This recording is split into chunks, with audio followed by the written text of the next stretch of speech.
I have to admit, understanding that I'm highly strung, I always knew this was going to be a bit of a rant channel. But my last few videos have just gone off the rails. Not that I regret anything that I've said in any of those videos. I don't. I stand behind everything that I've said. I feel good about the factuality of the claims. I feel good about the message of those videos. And even understanding that the probability is I'm not going to change any minds. Changing opinions takes a lot. Generally, I'm not very good at it. I have to have a little self-awareness and understand that. At the same time, that accusatory tone that I keep taking is problematic.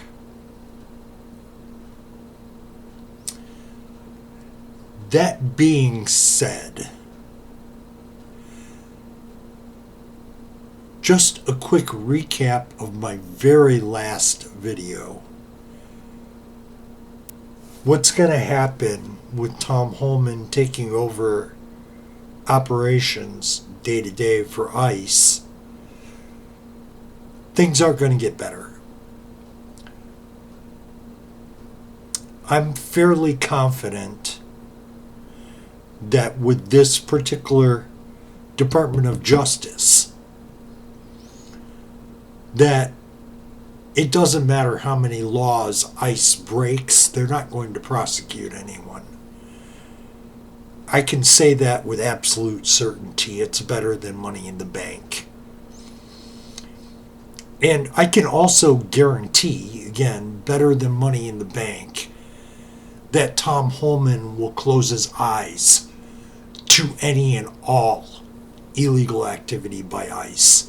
That includes sexual assault, that includes murder, that includes torture. Tom Holman has never been a good person. And again, I'll stand by my statement in the last video. Tom Holman is a rapist. He's a murderer. Even if he doesn't actually do those things himself, he's willing to let other people do them and get away with it. He's willing to keep quiet. The big reason for that is because he believes that immigrants are less. And, of course, he will deny this, but I get to point at Mr. Holman's actions and say to Mr. Holman, hey, look, don't talk to me. Your actions are calling you a liar. I feel like that needs to be said, and it needs to be repeated over and over and over and over and over and over and over ad nauseum.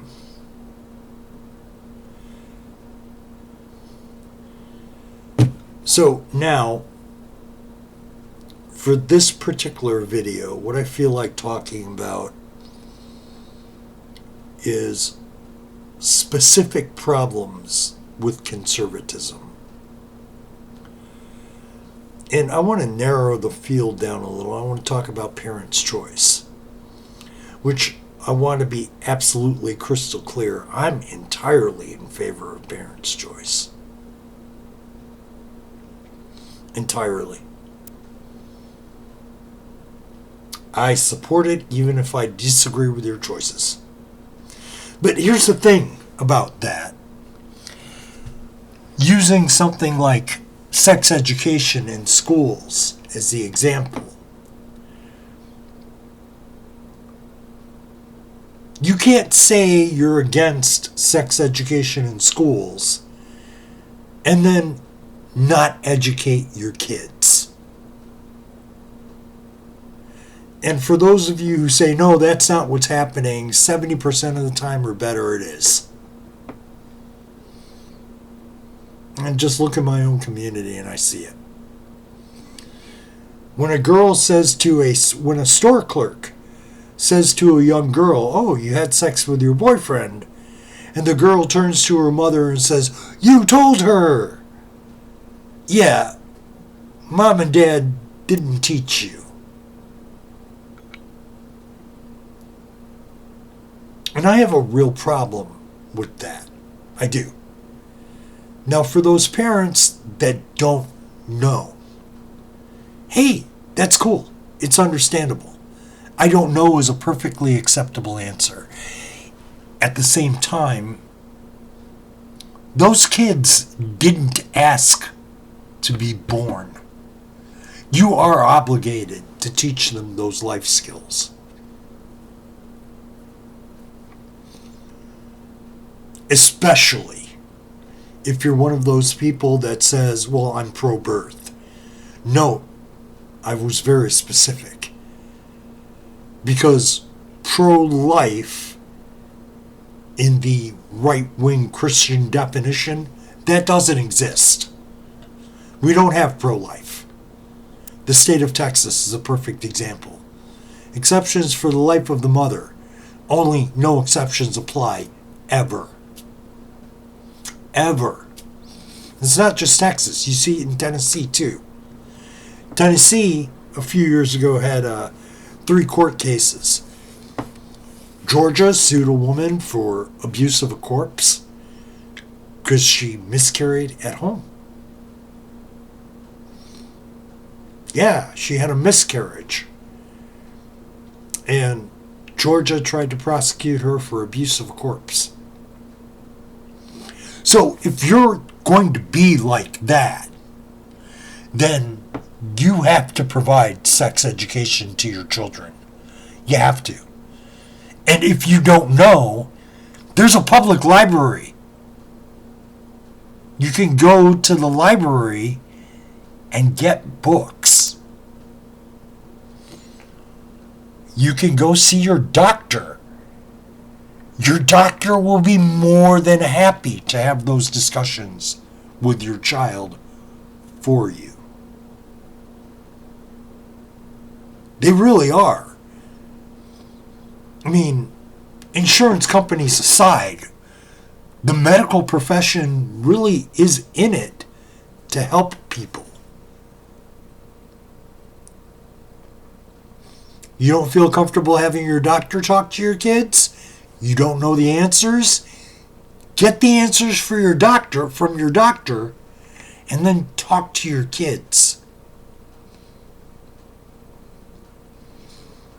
I said, I'm all for parents' choice. But you got to do the work. Otherwise, it's not parents' choice. You're betraying your kids. And betrayal is the right word. You send them out into the world without the tools that they need to survive. And then you wonder what happened. And then you blame your kids.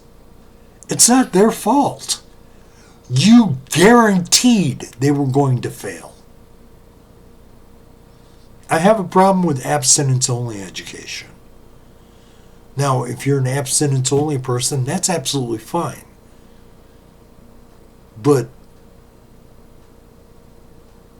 are you really? We teach our kids, our girls specifically, we teach our girls that they can't have sex. And then we reward our boys for being whores. So it's not abstinence only. It's abstinence only if you can get pregnant.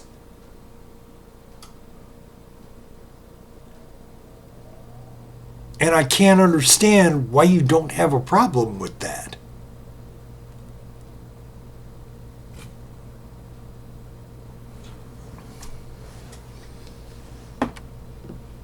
I think what's good for the goose should be good for the gander.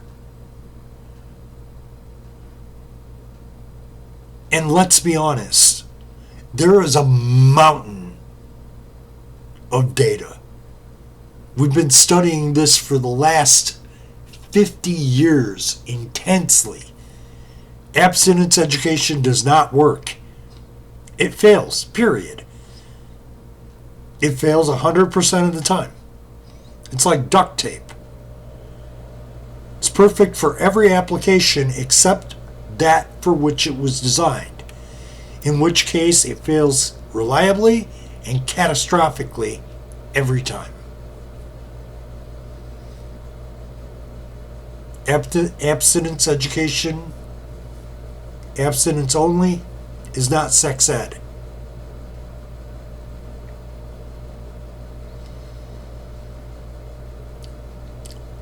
Moms, if you don't want to talk to your kids, take them to your gynecologist. You don't want it taught in schools, they have to learn it somewhere. They have to learn it somewhere. And to bring the point home even more, your kids have an unplanned pregnancy, all of those costs, who's going to pay for it? You're not. You don't. Let's be honest, you don't. The probability is their abortion, if they're in a state where they can have a pregnancy termination, and I don't care how conservative you are, when it's your kid, they'll get a termination. Unless you're poor. Ironically, the poor people aren't hypocrites. The rich people, their kid gets pregnant, they have a pregnancy termination, regardless of whether they believe in it or not.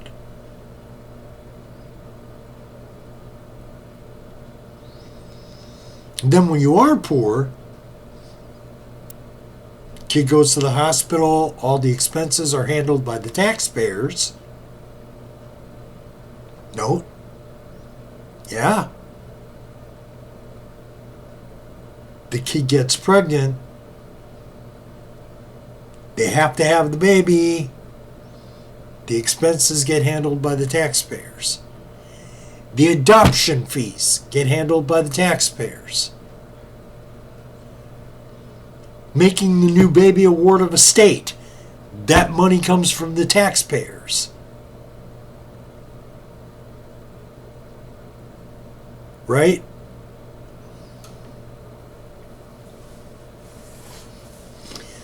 And I want to talk to clergy here. I want to talk to specifically ultra-conservative clergy.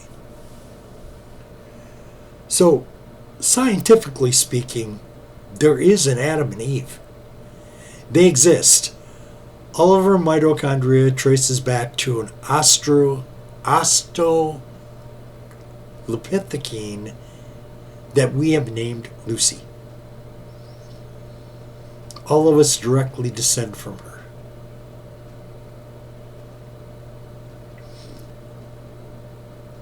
She's roughly 2 million years ago. Roughly.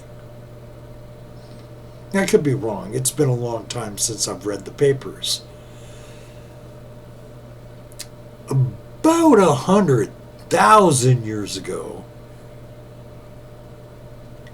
Adam lived.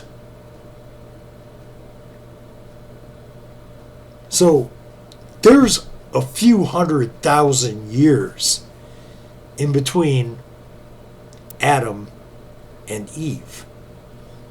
The old age question, which came first, the chicken or the egg? It was the egg. Our mitochondrial DNA is older than our Y chromosome. Not that the Y chromosome didn't exist back then. Not all men had a Y chromosome. Not until about 100,000 years ago, when one Homo erectus male became genetically successful. And now every man has his Y chromosome. So the Y chromosome, scientifically speaking, is a relatively new development. Now, why do I say that? You guys like to say there's only two genders. There isn't. Because the way that we have decided to define gender is based on, is it double X or XY? Double X, we call female. XY, we call male. Now, we're actually like 98% certain about this. And prior to RFK taking over Health and Human Services, you could have looked the papers up. There's, if I'm not mistaken, 6, 7 of them. I read 2. And I took them directly off the website for the CDC. And they were really good reads. They were really dense and hard to understand, so I'm not going to sit here and pretend that I actually understood the paper. But they were lots of fun to read, and they were really informative. And even though you can't get them from the CDC now, I'm certain that every medical school can get a hold of the paper to loan you to read. So you can go to any med school library, and the vast majority of them will accept your local library card. I know the universities, all the universities in Chicago, you can use a Chicago Public Library card to check out a paper. And I know in my local area, the community college will accept my local library card to take out any kind of research that I want.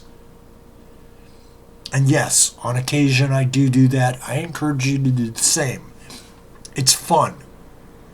Are you going to understand everything you read? Probably not, but it's still fun to do. Back to the point. So, in those 2 papers I read, there were 2 really big things that I learned, which really affected the way that I view gender. Gender is fluid. It's very fluid, and if you don't believe me, go to a fashion hub. Go to a place where there's a lot of fashion houses and you have models coming in and out. You're going to discover a lot of the models that model women's clothing are intersex. Now, what does intersex mean? It's an XY woman. That's the simplest way for me to define it. That definition is wrong, but the best way for me to define it so that you, someone with no exposure, would understand is to say that it is a woman that has an XY chromosome. There's reasons for that. Because of testosterone, men have less acne. Most of these women, they're waifish. And again, that's because of testosterone. When the ancient Greeks and the ancient Egyptians began studying medicine, they had a problem with the estrous cycle. So as a result, our knowledge is based on male biology, which, remember, we define as XY. There is a good reason for that. It's laziness. We're lazy. The estrous cycle is very much like, a good analogy would be weak force particles for physics. In physics, the weak force particles, they ruin all of the rules. The estrous cycle makes medicine counterintuitive. And because it was so complicated, we just decided not to study it. That changed when women started graduating med school and practicing medicine. When women started practicing medicine, we began to explore the estrous cycle. And it's a good thing we did, because if we hadn't, things like endometriosis, which has always existed, would still be considered stress. And even today, most endometriosis cases are misdiagnosed as stress. And endometriosis, in most pregnancies, women who have endometriosis, they're extremely high risk for miscarriages. So again, if you're one of those people that are pro-birth, and please understand, I'm purposely not using the term pro-life, because you're not. You're pro-birth. If you're pro-birth, you need to understand the chemistry of endometriosis. Why? Well, it explains why the miscarriage happens. Right? You get a feel for that chemistry, and it explains what's going on. We've got a lot of new developments. As I was saying in the 2 papers that I read that came off of the CDC about gender, one of the things that surprised me is that the Y chromosome is losing genetic material. And we know it's losing genetic material because mutations occur at a constant rate. So we know what the rate mutations occur in a population. And we can look at, well, what were the conditions this many years ago, that many years ago, that many years ago. And yes, factually speaking, the Y chromosome is losing genetic material. One of the theories of why this is, and I actually like this theory, because again, the Y chromosome wasn't expressed in the entire population until about 100,000 years ago with that one Homo erectus guy. But we've always been, the Homo branch of Mammalia has always been heterosexual, which means you need sperm, you need egg. So where was the sperm coming from prior to the introduction of the Y chromosome? It was obviously present, because if it wasn't present, there wouldn't be a next generation.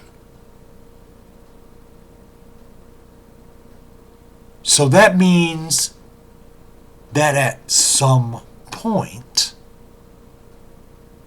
men without a Y chromosome were producing offspring. That means that you don't need a Y chromosome to produce male children.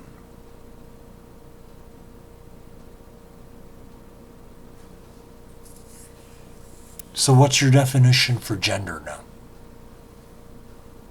It's gone.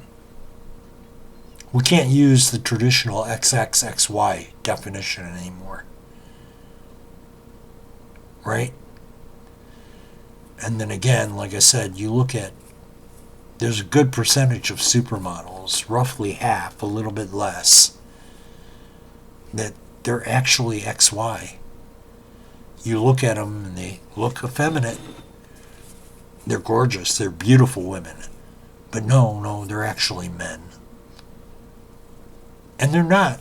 I mean, they could be. I should rephrase that. They could be homosexual.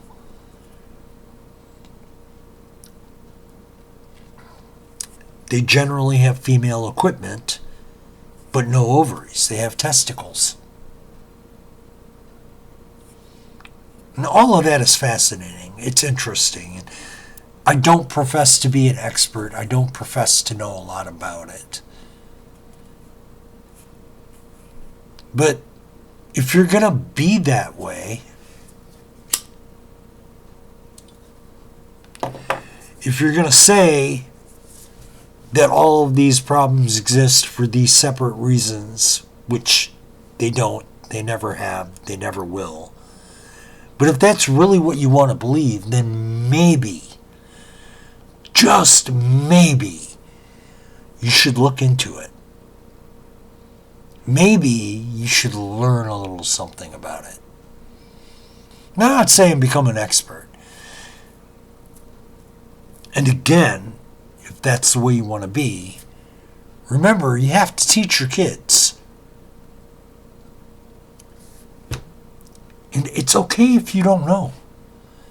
It's fine. Neither of my parents knew. My mother would take us on treks to the library to learn.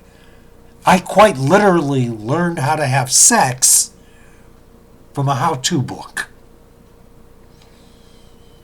And yeah, all of those Sigma males are going to tell me, oh, well, you know, that's not very manly, that's stupid. Well, yeah, but you know what? I've never gotten a woman accidentally pregnant.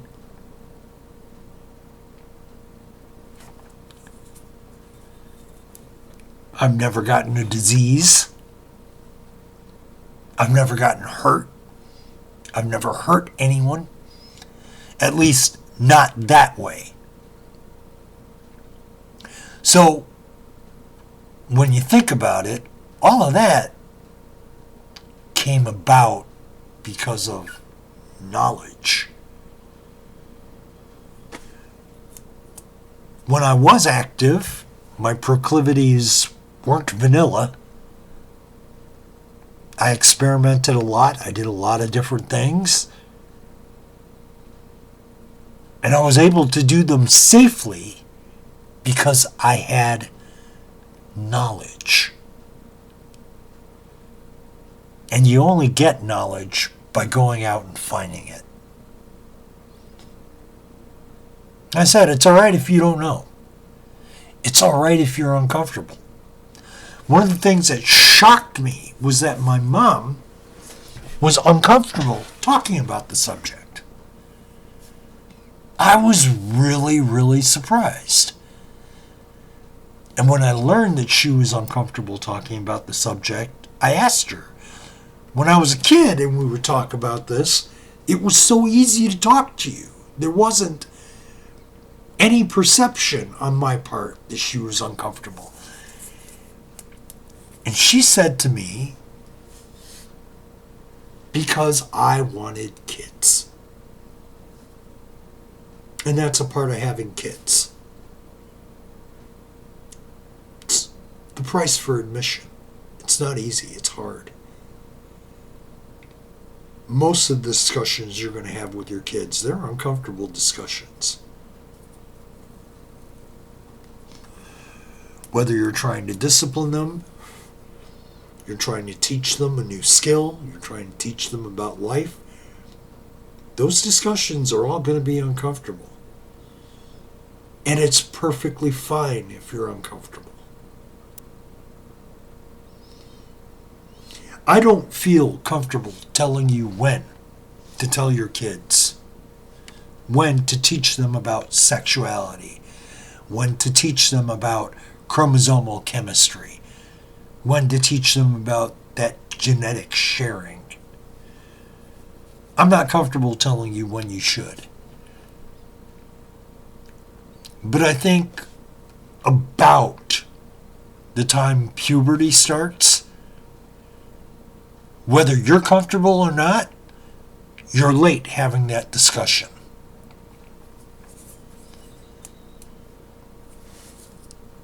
Today, for most girls, that's about the age of 10. For most boys, it's about the age of 12.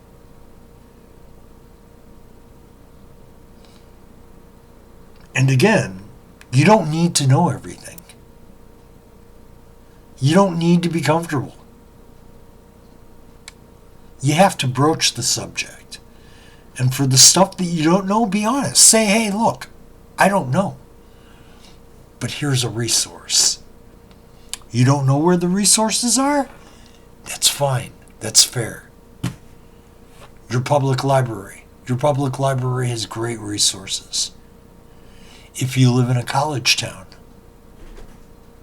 your universities, again, great resources to teach your kids about this.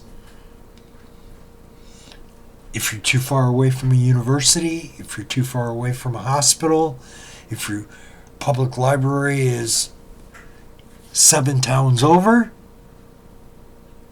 your doctor. I guarantee you, your doctor will be more than happy. And if you don't want your doctor talking to your kids, have them talk to you. You can relay that information to your kids, and everybody wins. Your kids will wait longer to have sex. Your kids will be smarter about having sex. Your kids will be smarter about exploring their sexual proclivities, their sexual appetites. They're going to be less likely to get sick. They're going to be less likely to get hurt. And all around, they will have better sex. They'll have more fulfilling sex. Additionally, it'll teach them the concept of consent, which reduces the amount of sexual violence. And that's got to be worth something by itself. That's got to be worth a lifetime by itself.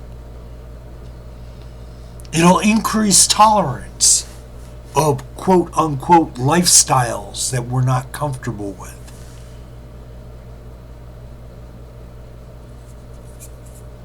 If somebody is further on the feminine side of that spectrum,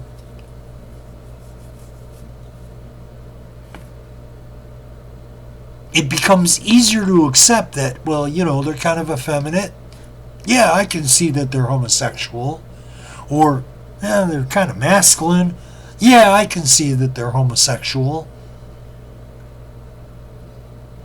It'll give you permission to see them as people. And my God, once you begin seeing them as people, your whole worldview changes. And you can sit here and argue with me about how it's an affront to God. All right, fine. You want to believe it's an affront to God? That's fine. But all of your heroes, Aristotle and Plato, were lovers. The Spartans were virtually an entire island of homosexuals.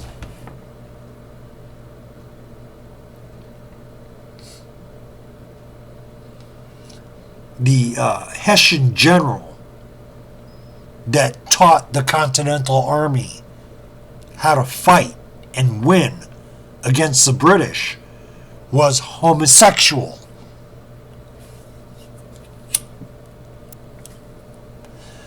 The most famous American lawman, J. Edgar Hoover, was homosexual.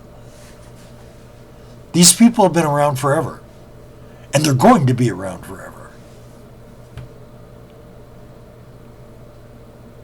And they're productive members of society. Most of the ones I know, they're good people. I like them. Not only do I want to have a beer with them, I like hanging out with them. They're clever. I learn a lot from them.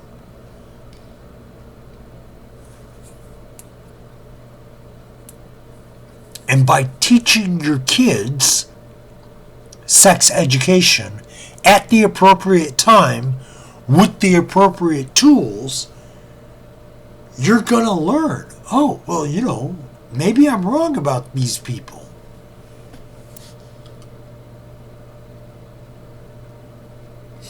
And you're going to see the advantage of a more inclusive society. You're going to see the benefit of it. And I think that's worth a lot. Now, again, not telling you what to do. And I absolutely support your parents' choice.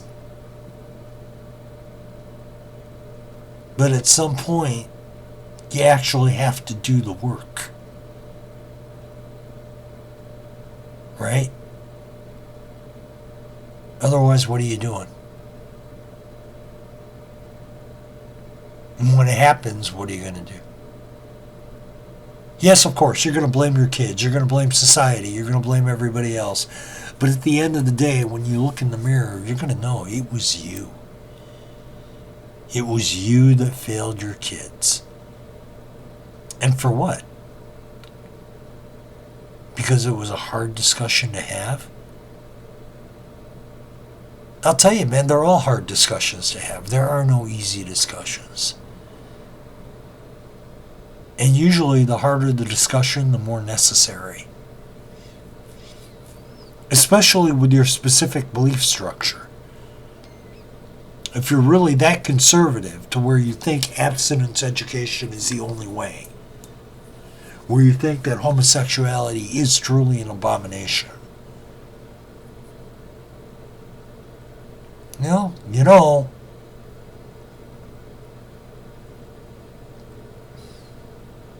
and the only way around it is to educate yourself, to expose yourself to the information, to the data.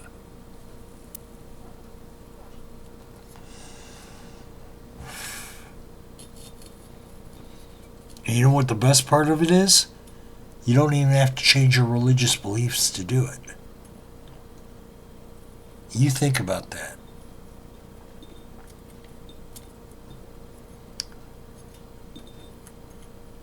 In the meantime, I gotta go. I think my next one will be about Charlie Kirk and information vetting. See y'all later.